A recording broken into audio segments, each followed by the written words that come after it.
Okay, today we're gonna change the shocks on both sides. I bought a pair of shocks for the rear. Um, Basically, we're gonna take the wheel off, take the side compartment off of the seat, take the bottom seat off, and then also take out the brake light over there assembly and the top board over here. Because the bolts for the struts going up, they're going over there in that corner over there. So in order for us to remove them, we need to remove that portion of the seat and the cover over there for the rear. So what we're gonna need is I got an impact gun. We're gonna take out the wheel. That's a given. Over here we'll have 19mm bolts, and this here is gonna be your brake line.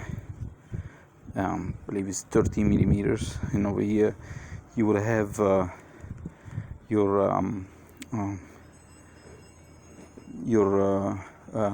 it's a little rod for a stabilizer. It's gonna have a needle Allen wrench and a 14mm. To get it removed, otherwise it will spin. It should be fairly simple. This one actually came with new bolts, and it's all already assembled. It was fairly cheap. For both of them it was $110.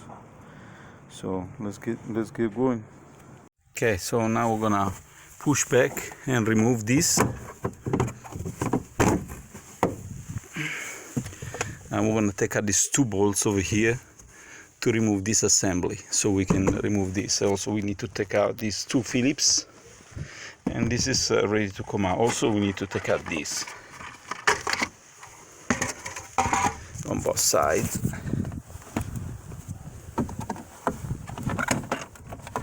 It's got clips, so just make sure clips go back in. We got the wheels removed. So we're gonna take out this. It's gonna be a 12mm. You're gonna remove that bolt over here, and carefully not to bend this one, because this is a rigid part. So you just want to take it out to the side, and then use the Allen and the 14mm wrench and take this part off. So this little arm, and then you got the two 90mm bolts. So once you take this off, and then you take these two 90mm bolts, then you can pivot this one downward, take out the three bolts on the top, and this will just come right out. So it'll get to work. Also, it's good to have a second jack, so you can prop this up a little bit, and this arm will come out much easier than because before he had the pressure on, so I released the pressure. Now the arm is out of the way, and now I can release this one, so there's not gonna be any pressure. Or I can leave it on while I take this one off. Now that I have easy access, I can put my 19mm impact over here and take those two bolts off over here, 1 and 2, and that should free up this. I should be able to move the whole drum set down and free out the strut from the bottom, and then we're gonna just take out the three bolts on the top. So we got the old one out, and we got the new one side by side. Everything matches, so it's an exact match. And since this came pre-assembled, you don't have to worry about alignment of the, when you take it off, when you take the spring off, you have to align this with this. This part over here has to be aligned with this. But since this one was already pre-assembled, you don't have to worry about that part. And it comes with the brand new bolts. So we're all good on that.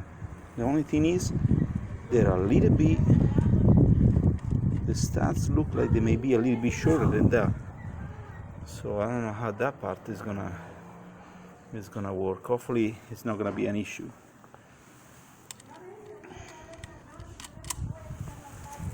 Okay, so the bolts are all tied in. Basically the opposite of when we took it out. So you tie the bolts on the bottom, 19 millimeters. I use the impact, but you can use a wrench. You don't have to use impact. Impact makes it easier.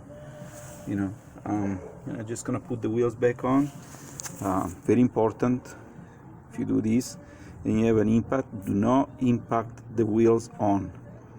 The wheels need to be put in by hand. Okay, the impact, you can undo them, but don't tie them with the impact. Mechanics do because it's not their cars. So for your cars, don't do it.